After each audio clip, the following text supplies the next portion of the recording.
Assalamualaikum warahmatullahi wabarakatuh.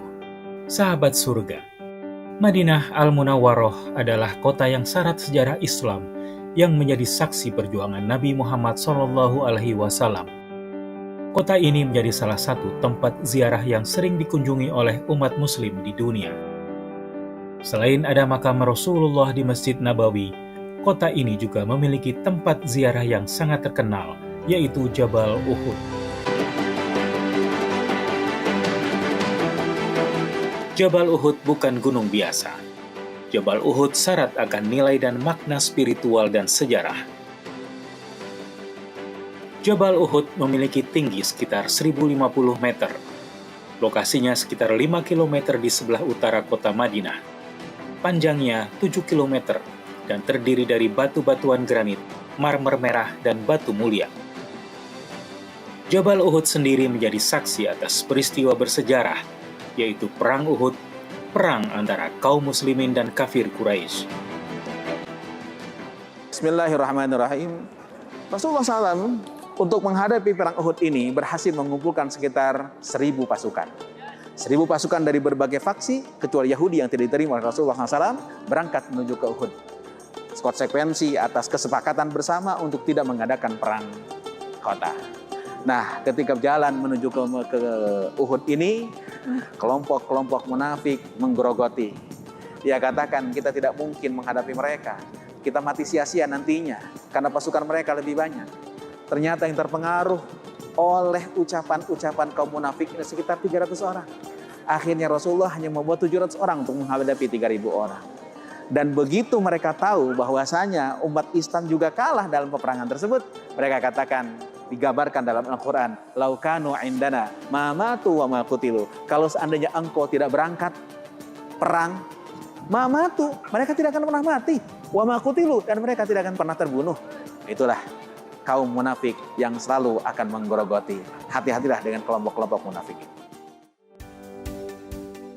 Di tempat ini juga terdapat Bukit Pemanah. Dikisahkan, para pemanah yang sempat mengabaikan perintah Rasulullah dan akhirnya mendapat serangan balik dari kaum kafir Quraisy yang pada saat itu dipimpin Khalid bin Walid. Rasulullah mengingatkan, yang 70 sahabat di atas ini jangan turun apapun yang terjadi. Jangan biarkan ini kosong. Nah, ketika mereka kocar-kacir, melarikan diri, tiba-tiba yang di atas lupa akan perintah Rasulullah tersebut. Rasa khawatir tidak kebagian harta rampasan perang muncul. Karena pada masa itu pasukan itu tidak digaji. Mereka mendapatkan gaji, mereka mendapatkan bagian dari harta rampasan perang. Dan perang waktu itu adalah sebuah profesi. Nah, mereka lupa perintah Rasulullah. Dia kejar kemari. Begitu dikejar, tempat ini kosong. Orang-orang kafir muter balik, menguasai bukit kecil ini. Sekarang posisinya terbalik. Umat Islam yang terjepit. Pasukan Rasulullah yang terjepit. Saat itu kekacauan terjadi. Salah satu sahabat Nabi namanya Mus'ab bin Umair wafat. Mus'ab bin Umair ini wafat, dan mohon maaf, perawakan Mus'ab bin Umair ini seperti Rasulullah SAW. Sehingga orang-orang kafir mengintimidasi. Muhammad meninggal dunia, Muhammad meninggal dunia, Muhammad meninggal dunia. Padahal yang meninggal Mus'ab bin Umair. Mendengar teriakan itu, pasukan Islam semakin down semangatnya, semakin jatuh semangatnya. Akhirnya di tempat ini kemenangan yang sudah di depan mata akhirnya harus lepas. Kenapa sebabnya? Satu, masalahnya adalah hubbud dunya, cinta dunia, dan lupa akan pesan Rasulullah SAW. Dalam peperangan ini, kaum muslimin banyak yang berguguran, dan di tempat ini juga para syuhada dimakamkan.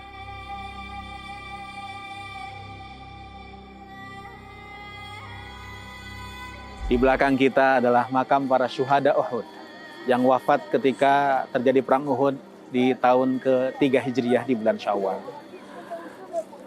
Salah satu hikmah kita ziarah ke tempat ini tidak lain dan tidak bukan kita beriktibar bahwa mereka wafat dalam membangun agama Allah Subhanahu wa taala, dan para syuhada ini ketika Rasulullah ingin membawanya ke kota Madinah dilarang oleh malaikat Jibril. Tetap dalam keadaan apa adanya dikuburkan, tidak dimandikan, tidak dikafani, tidak disolati, langsung dikuburkan. Kenapa sebabnya? Karena ada dua tetesan yang disenangi oleh Allah Subhanahu wa taala.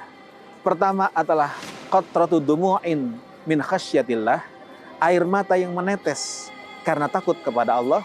Yang kedua adalah qatratu dima'in, tetesan darah yang dikeluarkan ketika membela agama Allah Subhanahu wa taala. Jikalau mereka wafat dalam membela agama Allah Subhanahu wa taala, maka kita harus bercita-cita untuk bisa mengikuti jejak langkah mereka sehingga wafat dalam membela agama Allah Subhanahu wa taala. Tidak harus jadi perang, tidak harus mengangkat senjata, karena peperangan zaman sekarang berbeda dengan zaman dulu.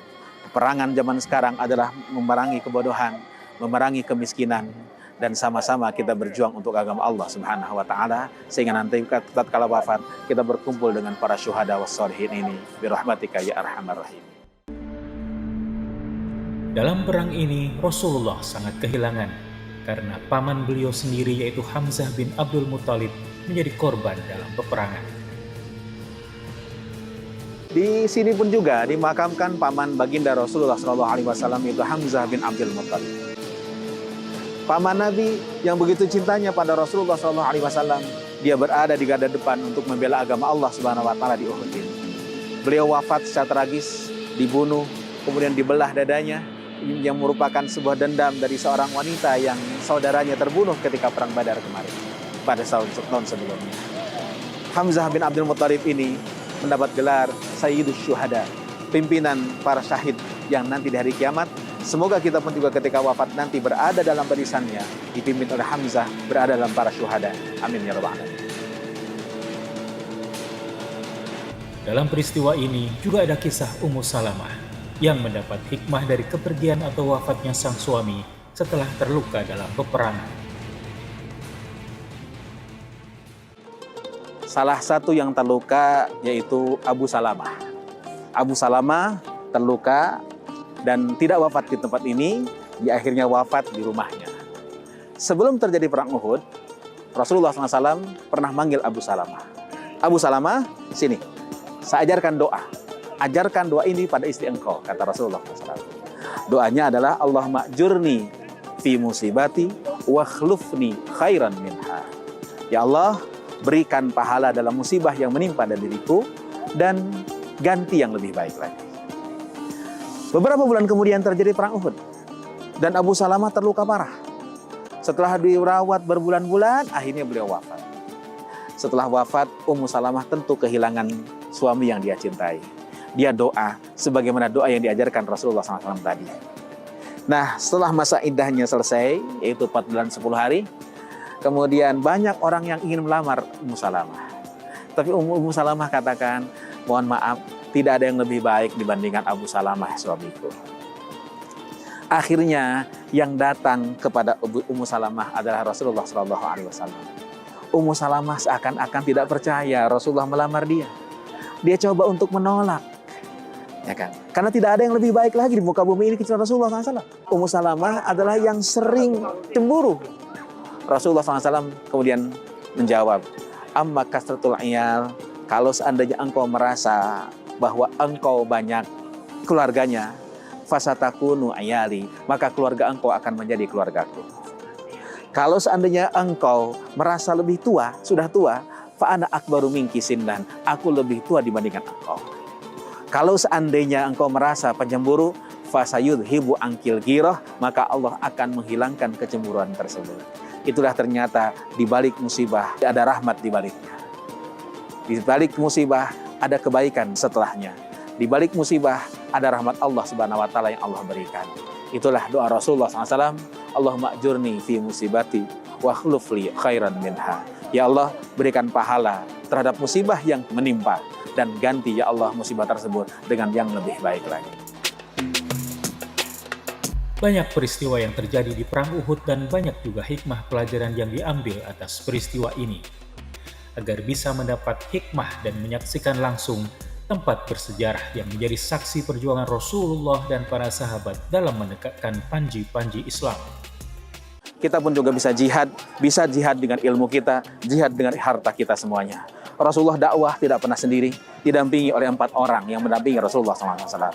Walaupun Rasulullah sebenarnya mendapatkan bimbingan langsung dari langit, tapi Rasulullah mempersilahkan Abu Bakar Siddiq untuk jadi PR-nya, Umar jadi chief security-nya, Utsman jadi manajer finance-nya, Ali bin Abi Thalib sebagai manajer HRD-nya. Silahkanlah ambil posisi masing-masing.